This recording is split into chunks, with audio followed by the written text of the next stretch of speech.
अस्सलाम वालेकुम। क्या हाल है बच्चों, खैरियत से हैं आप लोग? आज मैं थोड़ा सा एक नई वीडियो के साथ आपके पेश हो रहा हूँ। और now new topic is my correlation regression. तो आज हम इस पे डिस्कस करेंगे नोट्स। फर्स्ट पार्ट में डिटेल थ्योरी डिस्कस करनी है मैंने, इसके बाद मैं आपसे एसपीएस क्वेश्चन कराऊंगा एसपीएस पे। तो I am going to share my slides now.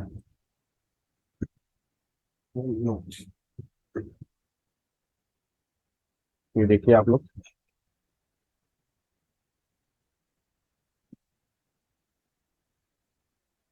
ये मेरा स्लाइड अपना शेयर हो गया है। The first word is correlation.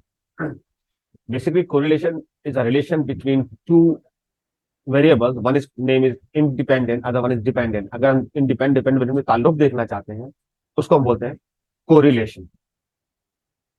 और इसमें जो है हमारे पास एक दो से ज्यादा भी हो सकते हैं, लेकिन वो आगे आगे बात करेंगे। फिलहाल हम we are talking about two variable, dependent independent. Dependent dependent पहले ही बता चुका हूँ अपने मीटिंग अपने लेक्चर्स के अंदर। The range of correlation is from -1 to +1 होता है, याद रखिएगा। The correlation lies between -1 to +1। It may be zero. तो यहाँ पर अगर यहाँ देखें तो मैंने एक चार्ट सा बना दिया आपको। -1 टू, ये जो है हमारे पास -1 टू 0, तो इसकी रेंज है जैसे वीक कोरिलेशन। ये जो हमारे पार्ट है, ये सब weak negative correlation, moderate negative correlation, strong negative correlation. अब इसकी एग्जांपल हम देते हैं Pakistan India, they have relation but negative correlation. Strongly negative, एक दूसरे के बहुत अपोजिट बात करते हैं। अगर हम बात करें यहाँ चाइना पाकिस्तान की, तो they have positive strong correlation. तो इस तरह डिफरेंट कंट्रीज या डिफरेंट रिलेशन, दो टॉपिक, दो जो भी अवेलेबल है उनकी रिलेशन कैसा लग रहा है। वेट एंड हाइट है strong correlation. Weight and height, जितना आपका वेट होगा हाइट हिसाब से होनी चाहिए, कोरिलेशन होता है। लेकिन समटाइम ये आउट भी होता है, तो आप लोगों की बॉडी वेट ज्यादा हो जाता है, हाइट कम होती है, इस तरह का मतलब थोड़ा सा रिलेशन है। तो हमारे पास रिलेशन, आप जब डेटा स्टडी करेंगे तो यू कैन अंडरस्टैंड कि रिलेशन हम कैसे कर रहे हैं। डायरेक्ट रिलेशन, इनडायरेक्ट रिलेशन, मतलब नेगेटिव को डायरेक्ट कह दिया उसने, उसको डायरेक्ट कह दिया। बट सिंपल कॉन्सेप्ट ये, नेगेटिव रिलेशन पॉजिटिव रिलेशन दोनों रिलेशन जिंदगी में होते हैं हमारे, और हर वेरिएबल में एग्जिस्ट कर रहे होते हैं यहाँ पर। तो ये देख लीजिएगा आप। इसके बाद हमारे पास स्कैटर डायग्राम के थ्रू भी हम देख सकते हैं थोड़ा सा। जैसे मैंने स्कैटर डायग्राम बनाएंगे। अब ये जो डायग्राम है, ये actually this one, this diagram, ये देख रहे हैं आप, थोड़ा बहुत स्कैटर हुआ है, फैला हुआ है सब कुछ में। तो it looks no relation, correlation zero है इसका यहाँ पर। लेकिन अगर इसमें देखें हम, यहाँ पर तो strong positive correlation, because straight line आ गया है। 100% का वैल्यू अप्रोक्सीमेटली 0.99 इसका वैल्यू आ सकता है हमारे पास। तो ये हाइट वेट के बारे में बता रहा है, ये भी रिलेशन इज पॉजिटिव रिलेशन, लेकिन ये स्ट्रॉन्ग रिलेशन जरूर होता है। लेकिन एग्जैक्टली जैसे ये वन है, ये इससे बहुत ये नेगेटिव है, ये भी स्ट्रॉन्ग लग रहा है मुझे। तो इनका लेकिन ये न्यूमेरिकल वैल्यू देख के बता सकते हैं। ठीक है ना, डायग्राम भी बता रहा है आपको हमारे पास रिलेशन, और कोरिलेशन के through we can get the numerical value, strength देख सकते हैं इसकी हम यहाँ पर। इसके बाद हम देखते हैं correlation is used to relation between the quantitative, you need quantitative categorical variable. से मतलब कैटेगरी का मतलब ग्रेड वाइज ABCD थिन, ये जो हमारे पास है ये कैटेगोरिकल। इसके अंदर एक्चुअली नॉमिनल वेरिएबल कहलाता है ये जो हमारे पास, जिसमें कि नाम होते हैं कोई। न्यूमेरिकल वैल्यू, क्वांटिटेटिव वेरिएबल जो होते हैं हमारे पास, वो बेसिकली तो न्यूमेरिकल वैल्यूज होती हैं, उसको देख लेते हैं हम। तो इसलिए जो है ये हमारे पास तो कैटेगरी भी हो सकता है, क्वांटिटेटिव भी हो सकता है वेरिएबल। और जो नॉर्मली हम कोफिशिएंट कोरिलेशन यूज करते हैं, आर सिंबल, ये होता है पियर्सन कोरिलेशन, एक फॉर्मूला है, उसके थ्रू यूज किया जाता है हमारे पास, मोस्टली हम यूज कर ले हम। और इसको सम टाइम रो से भी डिनोट करते हैं, रो, इसका एक सिंबल रो भी होता है। तो इसका अगर हम टेस्टिंग करेंगे हाइपोथेसिस, तो two variable are not linearly related, या there is no association between two variables, they are not, they are independent, इसके अंदर हम ऐसा कुछ यूज कर सकते हैं H0। और इसका पॉजिटिव होगा दे हैव रिलेशन। तो जिस हाइपोथेसिस भी इसको हम टेस्टिंग भी कर सकते हैं इसके ऊपर जाकर। ये मैंने लिंक थोड़ा सा लगाया है, जहाँ से मैं चीजें नोट्स वगैरह या कुछ लेक्चर पढ़ा देता हूँ, तो ये आपके हमारे काम आ जाते हैं, तो आप भी पढ़ सकते हैं। इसके बाद अगर हम देखें तो रिग्रेशन की बात करते हैं हम। देखेंगे रिग्रेशन आ गया हमारे पास।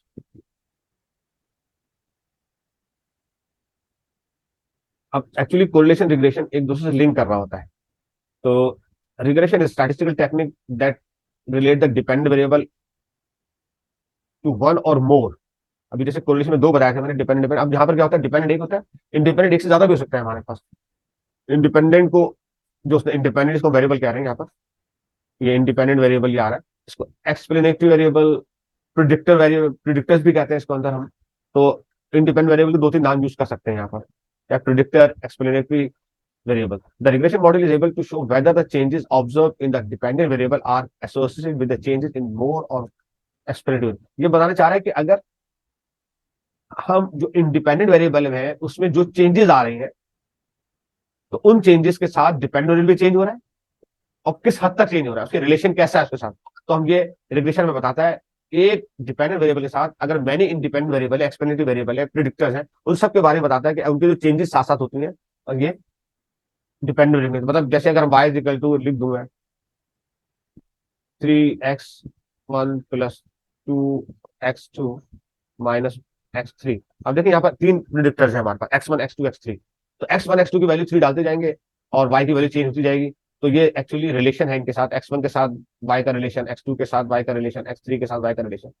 तो तीनों एक्सप्लेनेटरी वेरिएबल जो y को इफेक्ट करेंगे, तो यही रिलेशन, उसकी टेस्टिंग भी करते हैं, इक्वेशन फॉर्म भी करते हैं, मॉडल भी फॉर्म करते हैं, और अच्छी खासी टेस्टिंग है इस टॉपिक के ऊपर। Okay, regression is defined statistical method help us analyse and understand the relation between two और मोर वेरिएबल ऑफ इंटरेस्ट। वही चीज है लेकिन दोबारा थोड़ा डिफरेंट वर्डिंग में कर रहा है। ये मेथड है, टेक्निक है, जिसके थ्रू हम डिपेंडेंट वेरिएबल की activity with the help of independent variable check कर लेते हैं। Regression analysis help us understand which factor are important. अब जैसे इसमें फैक्टर का मतलब है x1 x2, कौन से इंपॉर्टेंट है, कौन से लेस इंपॉर्टेंट है, कौन से यूजफुल है, कौन से यूजफुल नहीं है, ये हम देख सकते हैं। Which factor can be ignored and how they are influence each other. तो ये भी हम बताता है कि मैं आपको बार बार कह रहा हूँ कि हम फैक्टर इंडिविजुअल भी चेक कर लेते हैं कि फैक्टर कौन सा डिपेंडेंट वेरिएबल पे इफेक्ट कर रहा है हमारे पास। मैंने डिपेंडेंट वेरिएबल की वैल्यू डेफिनेशन डाल दी यहाँ पर आपके लिए कि dependent variable this is a variable that we are trying to understand और फोरकास्ट। यानी ऐसी वेरिएबल जिसके बारे में इसको फोरकास्ट करना चाह रहे हैं। मतलब अगर आपकी इनकम है, उसके चार पांच फैक्टर है हमारे पास। इनकम में आपके पास आता है बेसिक सैलरी आ गया, कमीशन आ गया आपके पास, और आपकी परफॉर्मेंस आ गई, ठीक है ना, आपकी ऑनेस्टी आ गई। तो तीन चार फैक्टर आ रहे हैं। तो आपकी सैलरी किन किन फैक्टर से इफेक्ट कितना करती है, इसको हम चेक कर सकते हैं इसके अंदर। जैसे अगर हार्ट अटैक होता है हमारे पास, तो हार्ट अटैक के बहुत सारे इश्यू होते हैं कि अगर स्मोकिंग करता है, साइकिलिंग करता है, एक्सरसाइज कर रहे हैं, मेडिसिन खा रहे हैं, मतलब डिफरेंट फैक्टर को फिर हम चेक कर सकते हैं कि हार्ट अटैक हो इफेक्टिव है किन किन चीजों के से हो जाता है, और जो कौन सी चीजें यूजलेस होती है हार्ट अटैक के लिए। Independent variable, there are factor that influence the analyse और target variable that provide us with information regarding the relationship of the variable with the targeted variable. मतलब टारगेट वेरिएबल जिसपे हम, मैंने आपको बताया जैसे हार्ट अटैक हमारा डिपेंडेंट हो गया, साइकिलिंग, स्मोकिंग, मेडिसिन, एक्सरसाइज, ये सब इंडिपेंडेंट है। इनकी बात हार्ट अटैक का नंबर आता है हमारे पास, तो ये देखा जाता है। Regression analysis use, regression analysis use to predict the forecasting. ये भी सही, प्रिडिक्शन और फोरकास्टिंग में बहुत यूज होता है हमारे। हम बता सकते हैं फ्यूचर में क्या हो जाएगा। बिजनेस मॉडल में बहुत ज्यादा यूज होता है कि हम किस तरह इन्वेस्ट करें, कहाँ का इन्वेस्ट करेंगे, तो हमारा फ्यूचर में क्या उसका एडवांटेज है, क्या उसका डिसएडवांटेज है, हम कह सकते हैं। फाइनेंशियल इंडस्ट्री में बहुत इसका मतलब एवरीवेयर, मतलब कहीं भी छोटे से नाम लिखे, लेकिन it's using everywhere. You can use in company, your companies also, जो आप कहीं जॉब करें वहां भी यूज कर सकते हैं। अंडरस्टैंड ट्रेंड, ट्रेंड चेक करता है कि आपको पॉजिटिव है नेगेटिव है इसके through.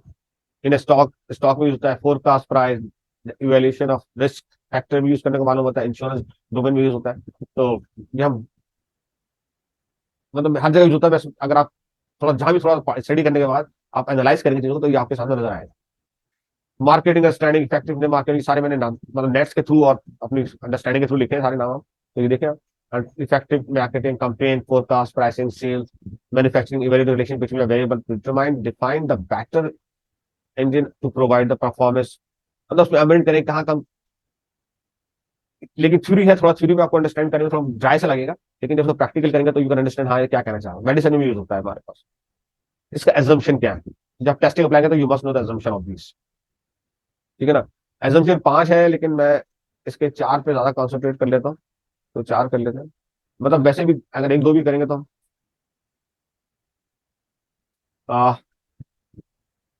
Linear with the one predictor variable explain the dependent variable there has four assumption. और भी हो सकते हैं, चार को हम ज्यादा कॉन्सेंट्रेट कर रहे होते हैं। लीनियर रिलेशनशिप, मतलब जो वेरिएबल है उनका आपस में लीनियर रिलेशन, एक्स स्क्वायर नहीं होना चाहिए। यानी डिपेंडेंट वेरिएबल अगर y इज इक्वल टू, हमारे पास लिखा हुआ है लीनियर का मतलब होता है y is equal to 5x1 plus 2x2 minus 3। अब देखिए यहाँ पर x सिंपल लीनियर है, ये लीनियर है, पावर नहीं है, तो इट्स कॉल्ड लीनियरिटी। एक स्ट्रेट लाइन हमको फॉर्म होनी चाहिए उनके साथ। नॉर्मलिटी, नॉर्मलिटी एज हमारी जगह शुरू से करते हैं कि जो वैल्यूज होती हैं that must be normally divided, हमारे पास नॉर्मली होनी चाहिए, ठीक है ना। तो नॉर्मलिटी अकर करनी चाहिए इसके अंदर, मीन मीडियन मोड अप्रोक्सीमेटली बीच में लाई करना चाहिए, इसका मतलब कॉन्सेप्ट ये होता है। इसके लिए पीपी ग्राफ और क्यू क्यू ग्राफ बना सकते हैं। Multicollinearity, dependent variable are highly correlated with each other. क्या लिखा देखिए, independent variables are highly correlated to each other, आपस में भी इनका आपस में ताल्लुक होना चाहिए, हाईली कोरिलेटेड इनका, ये मल्टी कोरिलेटेड आपस में कोरिलेशन चल रहा होता है इनका आपस में, जो इंडिपेंडेंट उनका वेरिएबल होता है। Homogeneity, the variation between the target variable and the independent variable is constant, मतलब जो x1 में इसका जो हमारे पास वेरिएशन है वही इसका x2 के साथ वेरिएशन होना चाहिए, वही इसका x3 के साथ होना चाहिए। तो ये एक्चुअली कहलाता है कि कांस्टेंट वेरिएशन होना चाहिए डिपेंडेंट वेरिएबल का डिफरेंट इंडिपेंडेंट वेरिएबल के साथ। ये जब फुलफिल करता है तो आपका रिग्रेशन मॉडल बहुत अच्छा बनता है, अगर इसमें कुछ कमी होगा तो रिग्रेशन मॉडल आपका बेहतर ड्रॉ नहीं होगा। देन हम बात करते हैं कोरिलेशन एनालिसिस, मतलब एनालिसिस का मतलब होता है सिंपली आप जाके इस पे हाइपोथेसिस अप्लाई करें, टेस्टिंग अप्लाई करें, देन वी कैन डिस्कस। जब हम कोरिलेशन एनालिसिस करेंगे या रिग्रेशन एनालिसिस करेंगे तो हमारे पास कुछ फैक्टर आएंगे, मैं डिस्कस कर रहा हूं आपके नीचे रेड लाइन कलर में लिखे, provide the relation information strength. अब देखें यहाँ पर याद रखिएगा कोरिलेशन हमें स्ट्रेंथ बताता है, स्ट्रेंथ का मतलब होता है न्यूमेरिकल वैल्यू बताता है, जिसके थ्रू बता सकते हैं strong correlation, less correlation, and direction of the linear, ठीक है ना। डायरेक्शन का मतलब पॉजिटिव नेगेटिव बताता है हमारे पास, strong negative, strong positive, weak negative, weak positive, ऐसा हो जाएगा between the two variables, while the simple relation analyze the estimate the parameter of linear equation, क्योंकि पैरामीटर भी करता है, can be use to predict, और ये यूज होता है प्रिडिक्ट वैल्यू के लिए यूज होता है। हम कोरिलेशन के थ्रू प्रिडिक्शन नहीं कर सकते, लेकिन रिग्रेशन के थ्रू प्रिडिक्शन कर सकते हैं based on the other base, और हमें ट्रेंड भी बताता है, रिग्रेशन हमें ट्रेंड भी बताता है। कोरिलेशन में स्ट्रेंथ आएगा तो रिग्रेशन में ट्रेंड बताएगा, और हम फ्यूचर वैल्यू प्रिडिक्ट कर देंगे साथ से। द वैल्यू ऑफ आर, अब जब आप सॉल्व करते हो, जब हम सॉल्व करेंगे एक्सप्रेशन के थ्रू, तो हमारे पास आर भी आएगा, आर स्क्वायर की वैल्यू है, तो आर जो है जैसे हमारे पास आर है, इसको नाम है मल्टीपल कोरिलेशन कोफिशिएंट। हम इसकी वैल्यू देख के बता सकते हैं कि रिलेशन कैसा है ओवरऑल इंडिपेंडेंट वेरिएबल का विद द वेरिएबल के साथ। R can be consider the one measure of the quality of prediction of the dependent variable, ये हमें बता सकता है कि इनका आपस में रिलेशन कैसा है with the dependent variable, independent variable का डिपेंडेंट वेरिएबल के साथ कैसा रिलेशन है, मल्टीपल कोरिलेशन कोफिशिएंट कहलाता है, ठीक है। आर स्क्वायर, आपको वहां का आर स्क्वायर भी लिखा जाएगा, बहुत सारे होते हैं आर स्क्वायर इंपॉर्टेंट, इसको हम डिस्कस करते हैं, आर चेंज भी होता है, आर एस्टिमेट भी होता है हमारे पास। इसका नाम है coefficient of determination. R square is called coefficient of determination which is proportion of the various in the dependent variable that can be explain by the independent variable. इसका मतलब ये हुआ कि जो इंडिपेंडेंट वेरिएबल है उनका वेरिएशन डिपेंडेंट के साथ किस रेशो से आ रहा है, किस प्रोपोर्शन से आ रहा है।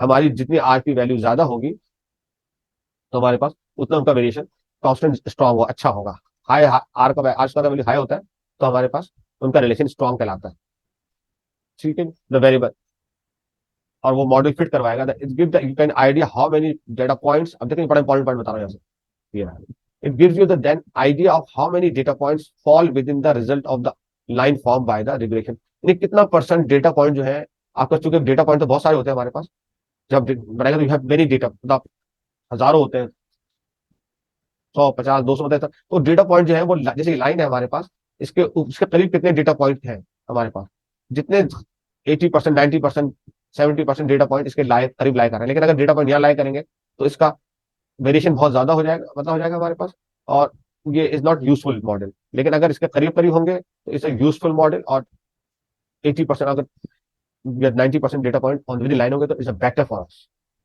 High coefficient, the higher coefficient, यानी अगर इसका value 80% 70% is indicator of better goodness of fit of the observation. जितना ज्यादा आसपास का वैल्यू होगा उतना बेटर फिट होगा हमारे पास। जब उसका स्पेसिफिक करेंगे तो उसकी कमांड हमारे पास मैंने लिख दी है, analyse regression linear, linear regression dialogue box. तो ये मैंने आपको, अब नेक्स्ट पार्ट जो इसमें करूंगा आपके साथ बेसिकली, उसमें मैं आपसे डिस्कस करूंगा कि हाउ टू सॉल्व एक रिग्रेशन मॉडल इन एसपीएसएस। अभी नेक्स्ट वीडियो में आपसे इसमें बात करता हूँ। ओके, अल्लाह हाफिज।